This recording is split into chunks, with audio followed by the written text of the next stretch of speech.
सृष्टि बचपन से ही दिखने में सुंदर नहीं थी, लेकिन अमीर बाप की बेटी सृष्टि पर उसकी माँ जान छिड़कती। मेरी बेटी कितनी प्यारी है, भगवान सबको सृष्टि जैसी बेटी दे। सृष्टि धीरे धीरे बड़ी होती है।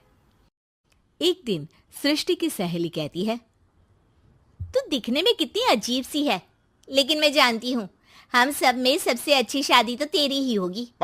तेरे पापा अमीर जो है। और बता नहीं सकते यार, दहेज तो हर कोई देता है, ये क्या ज्यादा ले जाएगी अपने पति के लिए?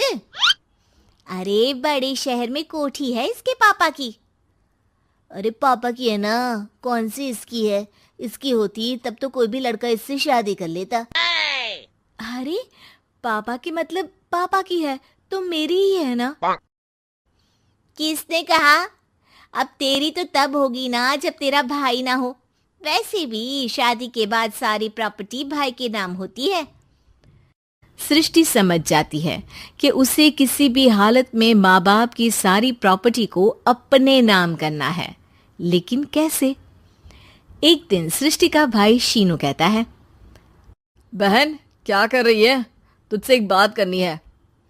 अरे हाँ हाँ करना, मैं तो तेरी बहन हूँ। बहन मेरी लाइफ में ना एक लड़की है, बहुत अच्छी है।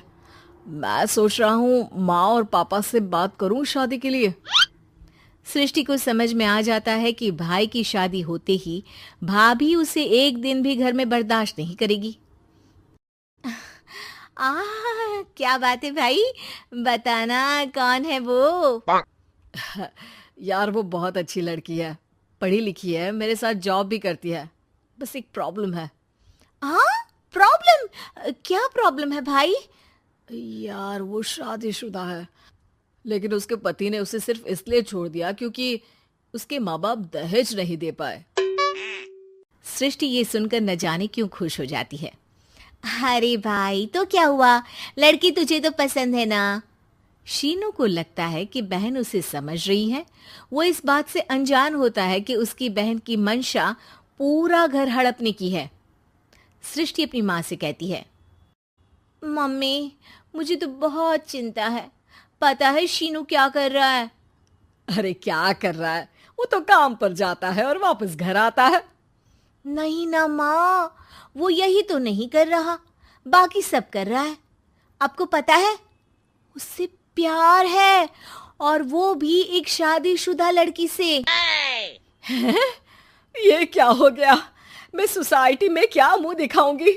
अरे तेरे पापा तो यही कहेंगे कि मैंने ही उसे बिगाड़ दिया है। माँ देखो, मेरी बात मानो, पापा पर भी विश्वास करने की जरूरत नहीं है।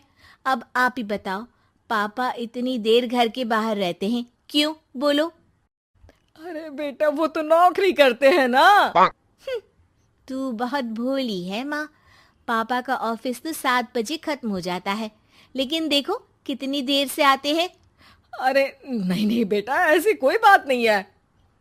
सृष्टि माँ को एक औरत से बात करते पिता की फोटो दिखाती है। देखो माँ कैसे हैं पापा। मैं ना कहती थी कि पापा सही नहीं है। मैं तेरे पापा से बात करूंगी, दे फोटो मुझे। ओ माँ, वो तो डिलीट हो गई।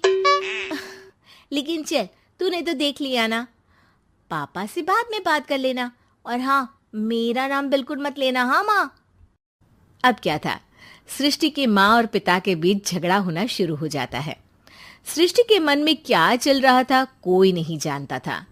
एक दिन, माँ सृष्टि के लिए एक लड़का देखा है, वो लोग शाम को उसे देखने आने वाले हैं। और हाँ माँ, एक खुशखबरी, मैं और पापा मिलकर एक नया बिजनेस ट्राई कर रहे हैं। शाम को लड़का आता है, सांवले रंग का। सृष्टि को तो बिल्कुल भी पसंद नहीं आता। लड़की की माँ कहती है, लड़की का चेहरा तो कोई खास नहीं, लेकिन अगर मेरे बेटे को आप लोग सेटल कर दें तो मैं उसकी शादी आपकी बेटी से करवा दूं। सृष्टि को लड़का बिल्कुल पसंद नहीं था। उसे भाई पर गुस्सा आ जाता है। लड़के वालों के जाने के बाद कहती है, माँ देखा शीनू मेरे लिए कैसा लड़का लेकर आया, न दिखाने लायक न सुनने लायक, सेटल भी नहीं, वो भी हम करे। अरे माँ, मैं जानती हूँ ये मेरी शादी किसी भी घर में क्यों करवाना चाहता है। अरे कैसी बात कर रही है बहन?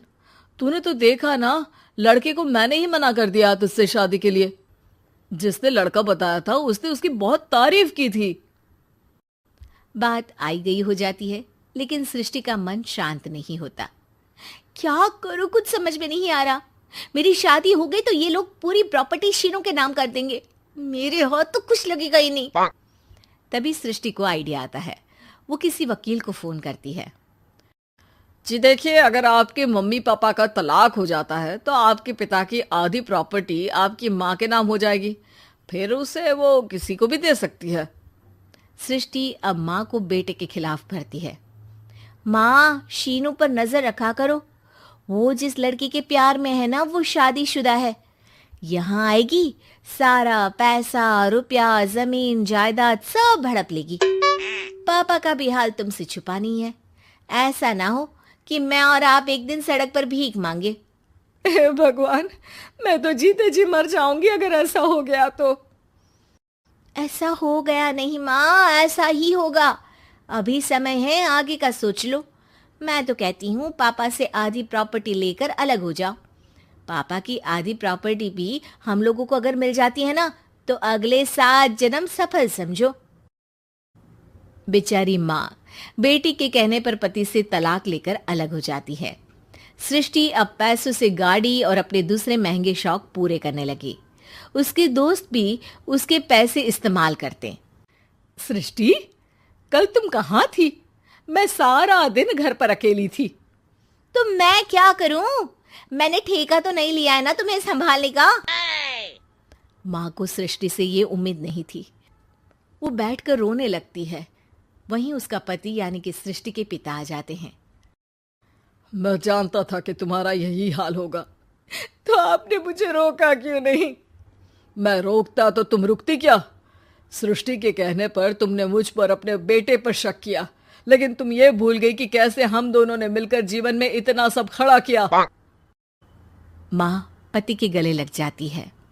मुझे माफ कर दीजिए, मैंने आपकी कमाई का एक बड़ा हिस्सा गवा दिया।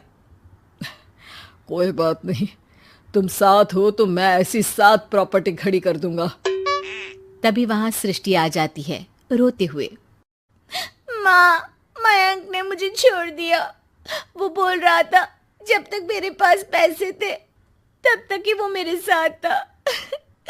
पापा, माँ, मुझे माफ कर दीजिए।